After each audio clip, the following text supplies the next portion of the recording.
Number 1 na clipper guard. Tingnan nga natin ang itsura ng ating burst fade kapag naka one side.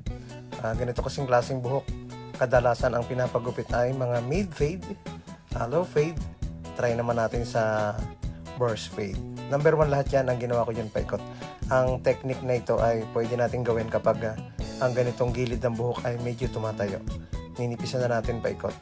Request na rin ng ating client na medyo manipis ang part ng likod nito. Overcomb pagka padaan natin ng number 1 and then line up para makita na agad natin yung forma. Ito yung medyo rekta na rin na proseso. Mabilis pero andun pa rin yung pag-iingat para hindi masyadong mapataas.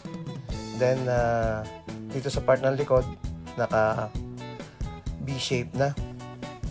Palalabasin natin yung forma. Dating gupit niya kasi ay made fade.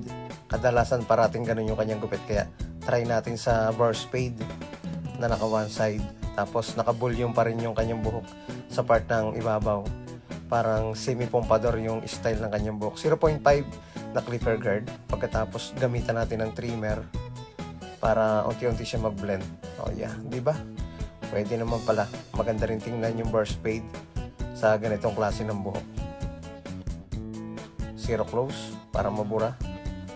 Very easy lang din. Hindi rin masyadong mahirap gawin. Sa mga nag-aaral magupit, konting iba yung pag-iingat lang, lalo na kapag may mga lubak tayong nagugupitan yung part ng kanyang ulo, dahil yun yung medyo challenge sa atin. Kapag may lubak, syempre nagkakamero ng mga sobrang buhok dito sa middle part. Gumamit tayo ng tiny scissor para yung part ng mga lubak na yun ay maganda yung pag-blend niya. And then bawasan natin, scissor over comb, lagyan dito ng guhit. And naka-brush up yung kanyang buhok, o naka one side, naka one side siya, naka volume lang yung buhok niya sa part ng ibabaw.